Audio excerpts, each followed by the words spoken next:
Fundação Vale apresenta.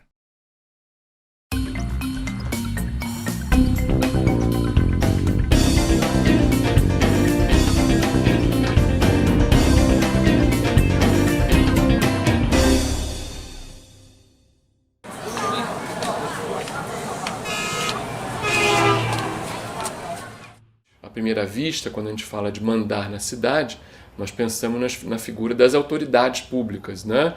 O prefeito, né, que é o chefe do poder executivo do município, e a Câmara de Vereadores, que é o poder legislativo do município. Esses são os dois poderes da cidade no sentido mais imediato. Agora, a cidade é muito complexa, né? Por exemplo, numa cidade como Rio de Janeiro ou como São Paulo, na verdade tem uma grande influência, uma enorme influência do governo federal e sobretudo do governo estadual, porque, por exemplo, os grandes equipamentos urbanos, um aeroporto, as universidades federais, o metrô, quando ele passa além das fronteiras do município, tudo interfere na cidade. Além do poder público, né, das autoridades públicas, nós temos também vários agentes privados que exercem posições de poder sobre a cidade. É o caso, por exemplo, de todos os empreendedores, as empresas do ramo da construção civil, da produção habitacional, da realização de projetos de loteamento. Esse setor aí sempre busca estar bem com o setor executivo e legislativo.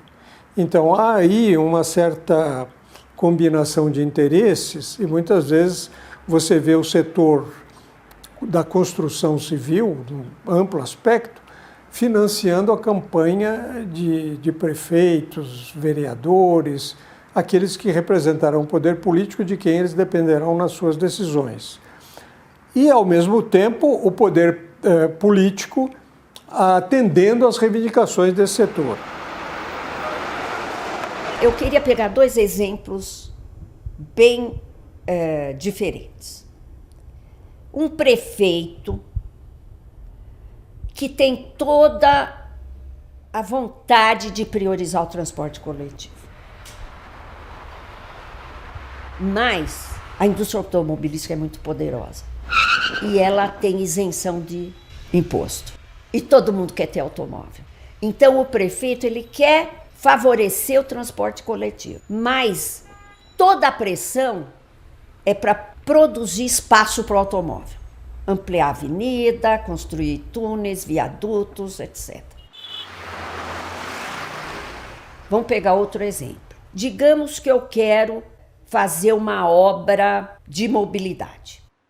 O dinheiro, se eu levar 1 ano e meio, eu vou perder o dinheiro que o governo estadual está colocando à minha disposição. Veio lá da Assembleia Legislativa, estava lá no orçamento uma obra para mobilidade. Chegou no município. Olha, você tem 6 meses para gastar esse dinheiro. O projeto nem sempre é o que a cidade mais precisa. Quando a gente pensa no universo das favelas e periferias brasileiras, nós temos, no caso do Rio de Janeiro, por exemplo, a figura aí do chefe da boca de fumo, né, do miliciano, que exercem um poder baseado nas armas, na violência, na ameaça. Então também é um outro poder que coexiste na cidade. E também eu acho que nós temos que atentar que existem vários tamanhos de cidade no Brasil, né? As cidades pequenas, as cidades médias e as megacidades, que são de região metropolitana, em que você pode dizer que a cidade, por exemplo, como Belo Horizonte, que tem uma região metropolitana, várias cidades que estão praticamente coladas com ela, você pode dizer, qual a cidade que você está falando? A Belo Horizonte ou a Belo Horizonte, a grande Belo Horizonte? São Paulo ou a grande São Paulo? Então, nesses casos, as fronteiras da cidade já ultrapassou a fronteira dela mesma, né? Então, nós temos que atentar no Brasil para essa diversidade de tamanhos de cidade que muda, né, a forma que a gente tem que ver e tratar esses núcleos urbanos, né? O Brasil tem hoje 5.570 municípios, também de todos os tamanhos. 70% desses municípios, mais de 4 mil, são pequenos municípios com menos de 20 mil habitantes. E no Brasil, nós temos uma disparidade tão grande que a gente tem, por exemplo, Serra da Saudade, em Minas Gerais, como o menor município, com 825 habitantes, e São Paulo, com 11 milhões de habitantes, que também é um município.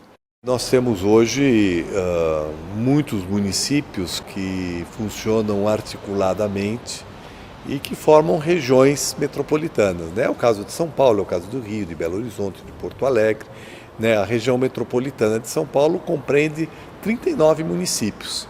São Paulo, São Bernardo, Osasco, Guarulhos, Mogi das Cruzes, né? São vários municípios, mas que, de certa forma, eles formam um único grande núcleo urbano.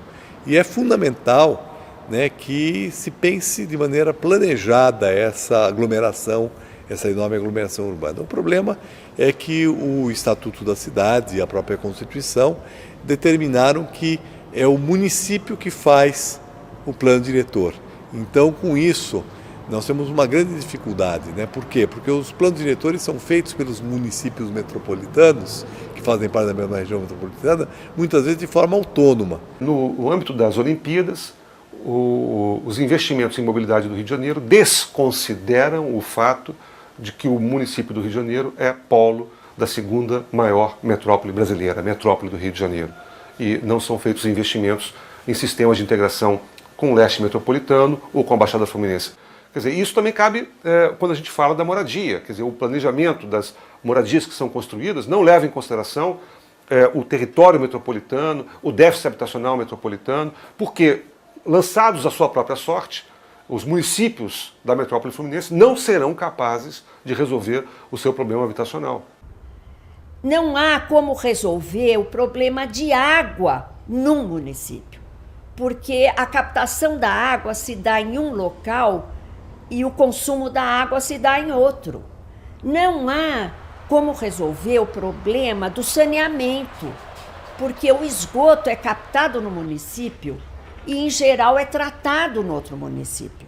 Então, todas essas questões que eu citei, e muito a de mobilidade, que é uma das mais importantes hoje nas nossas metrópoles, não são resolvidas no contexto municipal. E muitas vezes a população não sabe disso. Que o problema de mobilidade é muito mais metropolitano, portanto estadual, do que municipal. O problema de habitação, de saneamento, é muito mais metropolitano do que municipal. E as nossas metrópoles, infelizmente a gente tem que dizer isso, são metrópoles desgovernadas hoje no Brasil.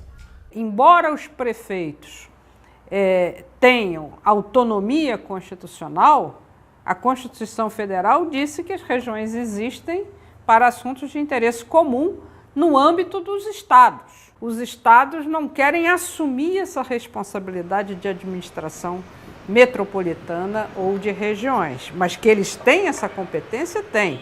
Então é uma omissão nessa coisa básica que é dar a regra de uso do território em áreas que têm interesses comuns. E hoje, não só em matéria de qualidade de vida e de serviços públicos, mas em relação também à distribuição dos benefícios e ônus do processo de urbanização e de meio ambiente.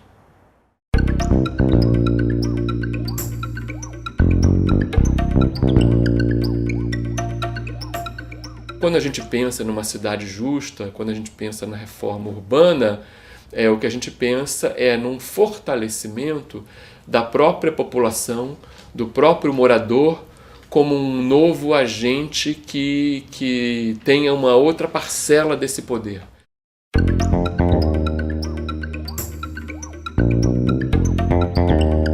A criação do Conselho das Cidades e a intenção da criação foi de estabelecer uma espécie de um fórum nacional de discussão sobre as cidades, um fórum nacional em que pudessem pudéssemos fazer algumas concertações sobre como levar determinadas políticas, para que a gente pudesse depois descer aos municípios e aos estados para fazer esse feedback, né? Esse retorno. Na verdade, era um processo social, era um processo de construção social da política urbana. O Conselho das Cidades hoje é faz parte da estrutura do Ministério, uma parte da estrutura do Ministério que se apoia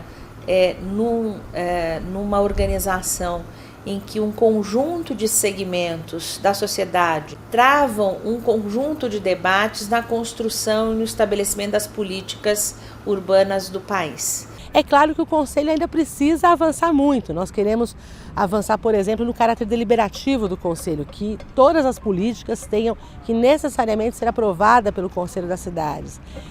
Temos que avançar na integração das políticas. Ainda as nossas políticas públicas são pensadas muito setorialmente, né? Habitação é uma coisa, saneamento é outro, saúde é outra, educação, infraestrutura.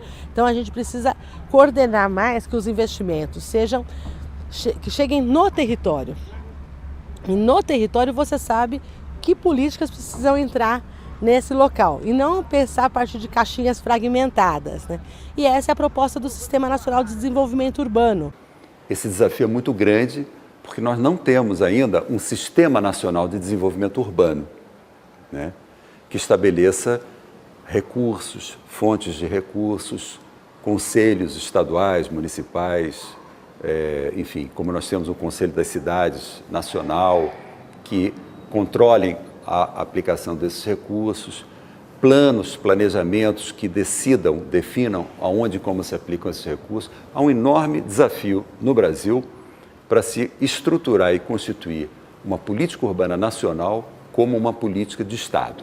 Quanto mais segmentos da sociedade puderem participar, estiverem participando do processo de planejamento, mais legítimas vão ser as decisões.